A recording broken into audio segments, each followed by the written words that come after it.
Zdravím. Takže dneska si ukážeme a krok za krokom, ako správne rekonštituovať a aplikovať peptidy.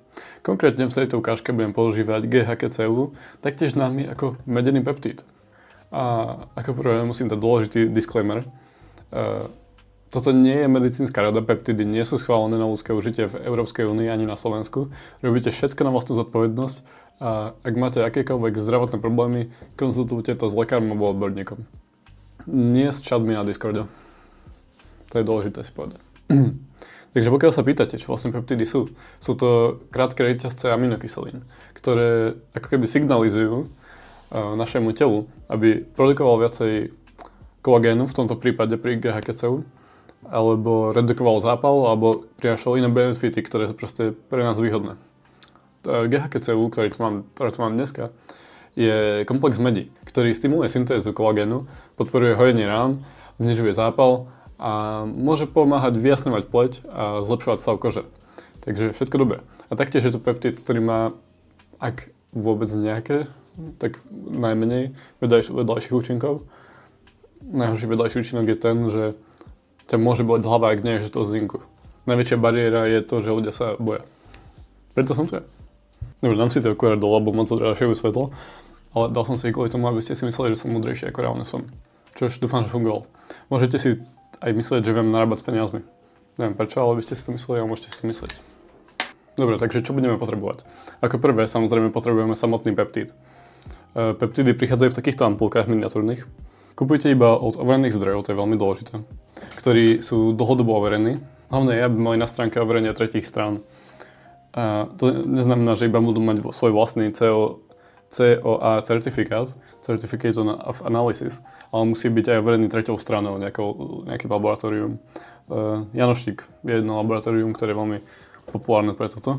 A ak majú certifikát od nich, tak je to celkom v pohode.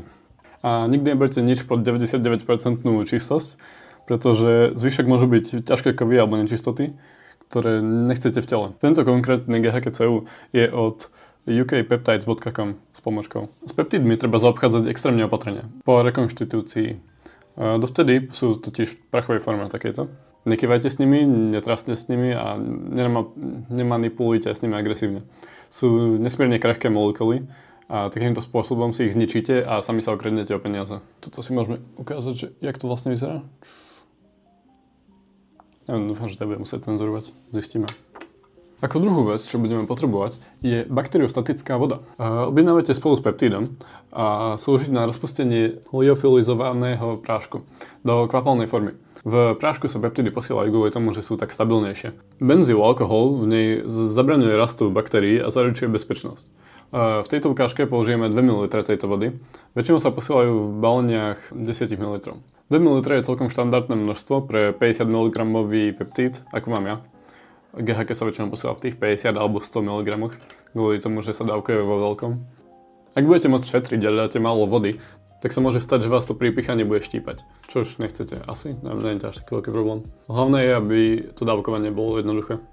Po použití ju vždy skladujte v chladničke 2 až 8 stupňov. A neotvorenú môžete dať aj do mrazničky, ale po otvorení už je fakt nedávate do mrazničky. Vydrží vám také max 1,5 až 2,5 mesiaca. Potom už je to nebezpečné píchať, lebo je tam možný rast baktérií, kde si skontrolujete, či to je číra a či tam neletajú žiadne particles. Takže takto to vlastne vyzerá, je to proste vodička. Táto konkrétna je od Particle Peptides, čo je slovenská firma. Ako ďalšie, veľmi dôležitá časť tohoto sú inzulínové striekačky. Sú to tie, ktoré používajú diabetici a ak neviete, tak inzulín je taktiež peptid. Berte veľkosť 0,3 ml, akože dokopy toto celé, čo má 1, 0,3 až 1 ml. Ja tu konkrétne mám 0,5 ml. Ono to nepíše, ak vám to ukážem. Čakajte, neviem, či to zaostrí. Zaostrilo. 0,5 ml. Veci, čo tieto striekačky musia mať, aby boli vhodné pre vás a bezpečné, musia mať zabudovanú ihlicu. Je to menšie riziko kontaminácie a ihla by bola ideálne 30G, 30 gáč alebo 31 gák. 31G, píšte sa to G, aby ste vedeli potom, keď to budete kupovať. Čím tenšia, tým menej bude bolestivé píchanie. 31 je menšie ako 30. Ja tu mám 30G. A vhodné je ešte, ak sú balóny oddelené, pre ešte väčšiu sterilitu. Ako štvrté, potrebujeme alkoholové utierky, pretože s nimi budeme dezinfikovať všetko, čo nemôže mať na sebe žiadne baktérie, aby nedošlo k infekcii na žiadnej strane alebo k bakteriálnej kontaminácii. Sterilizujeme s nimi pokožku aj vrch vial, alebo ampulky teda. Sú lacné, 400 takýchto kúskov stálo 5 eur. Fakt sa to neoplatí preskakovať. Potom dobrovoľne tu je, môžete zobrať ešte dezinfekciu pre istotu, pre ešte vyššiu sterilitu, ak by ste sa náhodou niečoho dotkli a nevšimli ste si to. Je to iba taká akože poistka, ale nemusíte to mať. Ja to mám, lebo musím byť vzorom. No dobre, takže môžeme ísť na rekonštitúciu. Si dám svoju pracovnú čiapku. Dobre. Vyzeráme ako hokejista, jak gej. Ako prvé si zoberieme vial a ako vidíte toto modré, to je vršok, ktorý musíme dať dole predtým, než sa nám otvorí to, do čoho budeme píchať ihlicu. Takže to dáme dole, kľudne nechtom. Máme, pekne otvorené.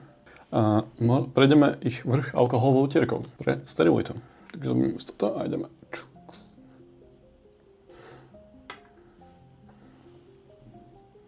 Teraz ruky si umýjeme pre istotu. Teraz si predstavím ten mím toho decka, chápeš? Dobre, vezmeme si striekačku. Otvoríme si tú ťahacú časť. Otvoríme si ihlicovú časť. Máme krásnu striekačku. Dúfam, že dostaneme ban. A môžeme píchať. Potrebujeme 2 ml. A keďže ja mám 0,5 ml striekačku, tak to musíme robiť 4 krát. Takže prepichneme gumený vrch vody. Otočíme si bakteriálnu vodu a ťaháme. Tak natiahneme prvú plnú počiarku. Neodporúčal by som ťahať viacej pre istotu, nech to máte presne nadávkované. Tak otočíme si vial. A tak vždy ťaháme z ampulky vialom otočeným o 180 stupňov. Takže dlho v podstate. Zoberieme si peptid a prepichneme ho v strede. Tak. Teraz je dôležité si to zobrať pod uhlom a fakt pomaly to stláčať. Fakt, že veľmi pomalinky. Ja to poviem robiť tu, nemám, ja som stabilný. Pomalinky to stláčať, ale no ak sa pozriete, tak neviem, či to zaostrieť piču. Ale to steká dole, ale tými kvapkami. A takto sa ten peptid namieša a opatrne. Voda vždy musí stekať po stene vialu. Nikdy nie priamo a rýchlo. Pretože to by vytvorilo penu a narušilo stabilitu toho peptidu a môžete sa tak ukradnúť o peniaze.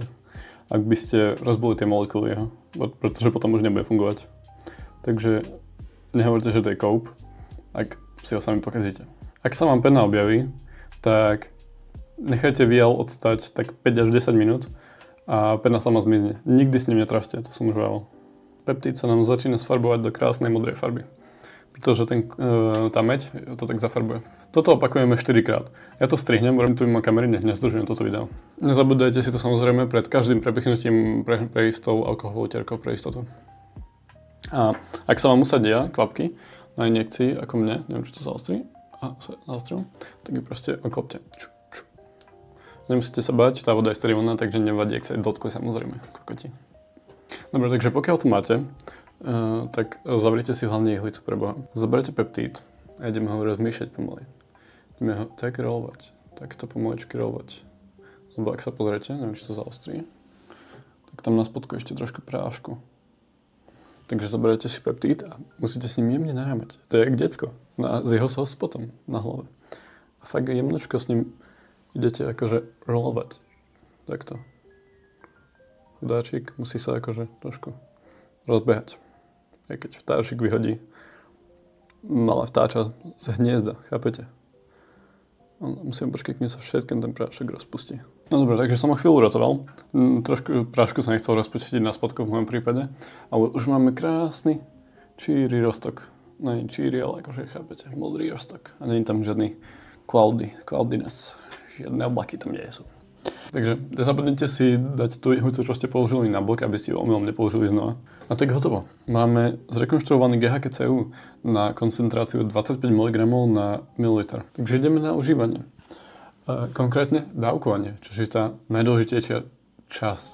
Takže v mojom prípade, keď to dáme do kalkulačky, ja používam jednu konkrétne od Particle Peptides a zadáme si v mojom prípade pol mililitrovú injekciu, 2 ml bakteriostatickej vody, 50 mg peptídu a chcem brať 2 mg. to vychádza na 4 units na mojej striekačke.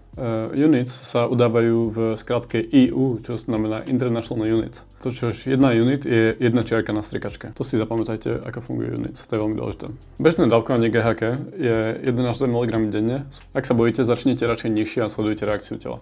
Subkuntánne, čo znamená do tuku. Do hociakého tuku na tele reálne, ale najbezpečnejšie to je píchať do brucha. Toto je dôležité. Striekačku nikdy nemôžete použiť viackrát. Nikdy. Pri rekonštitúcii sme používali jednu viackrát, ale len kvôli tomu, že to išlo medzi dvomi ampulkami toho istého peptidu. Nemohla nastať žiadna kontaminácia. Dobre, takže si prejdeme, ako funguje dávkovanie. Najskôr si budeme nabrať malé množstvo vzduchu, napríklad zo pár units. Potom ho vpichneme do dezinfikovaného vialu, prejdeme ho utierkou. A vial máme otočený normálne, potom stlačíme injekciu, otočíme vial, natiahneme si viacej ako naša dávka a potom ju otočíme naspäť a zatlačíme tak, aby nám ostala iba naša dávka. Toto by malo zabezpečiť, že tam nebude mať žiadne bubliny. Vyrovnáme tlak tým, že tam vložíme vzduch a malo by to dávkovanie byť presné týmto spôsobom. Takže nepredstavíme a už to ideme prakticky. Dezinfikujeme si ruky, pretože zatiaľ som sa potil a všetky baktérie sa mi tam dostali. Otvoríme si novú utierku alkoholovú, pretože tá predtým nám už vyschla a už nie je taká alkoholová, takže sa s nej už nenajmem. Prejdeme si vial, utierku si odložte, alebo si s ňou ešte umieme na štuk. Zoberieme si injekciu, otvoríme si ju, dúfam, že to je tá správna, inak budem problém. Nabereme si tam 4 units vzduchu, ideme ju tam, nevidím, tak.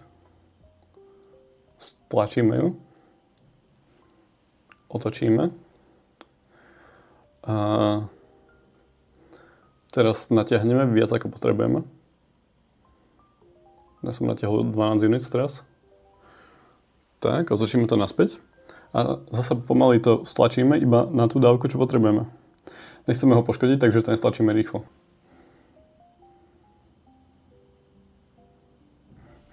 Jep, mám 4 units. Z čistého GHKCU. Takže vyberieme injekciu. Takže zoberieme si našu alkoholovú terku, tú novú, a ideme si ju aplikovať. Injekcia sa nemôže ničoho dotknúť, musí ostať sterilná. Takže takto. Ja som tlstý, takže si zoberiem tu takto. Ale ak ste viacej lean, tak si môžete sadnúť, tak sa vám to bude lepšie píchať. Takže zoberieme si kus tuku.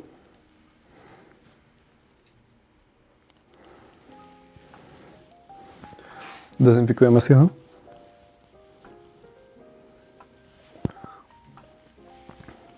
Vždy vyberete iné miesta, keď sa to picháte. Nech nemáte flaky červené. Zoberieme si injekciu pod uhlom 45 až 90 stupňov, čo znamená, že 90, 45 chcete ísť do tuku, hej, nechcete ísť do kože. A taktiež nechcete ísť do svalu, takže to nepicháte niekde, kde ste veľmi lean. Okolo pupka minimálne 5 cm je najlepšie. Môžeme píchať. Tak. A je to také jednoduché, je to bezbolestné. Následne si to dezinfikujeme znova. Nech sa vám to nezapáli. Krása. Je to prakticky bezbolestné. Mierne začervenanie alebo podráždenie pri pichu je bežné. Nie pri pichu, ale na mieste v pichu. Najčastejšie miesta sú brucho okolo pupka, minimálne 5 cm od neho, stehno alebo zadok. A striedajte miesta tak, aby nevznikali hrčky alebo silné podráždenie. To je dôležité. Ak sa objaví silné začervenanie, opuch, horúčka alebo bolesť, okamžite prestaňte a choďte k lekárovi. Je to najviac pravdepodobne infekcia. Je to zriedkavá, ale je to možné, ak ste niečo dojebali, ak ste proste blbí. Takže toto bol celý proces od A po Z o rekonštrukcii GHKCU. Dúfam, že sa vám toto video páčilo. Je to moje prvé. Zistiť si vaše správne dávkovanie, čo naozaj chcete, je na vás. A všetko má vlastnú zodpovednosť, samozrejme. Takže ak sa vám to páčilo, tak dajte odber. A za jeden like natočím ďalšie video. A napíšte do komentárov, či by ste viacej chceli videí. To by ma zajímalo. Či som vtipný. Či mám budúcnosť. Mám budúcnosť? To mi povedz. A možno sa vidíme znova. Možno.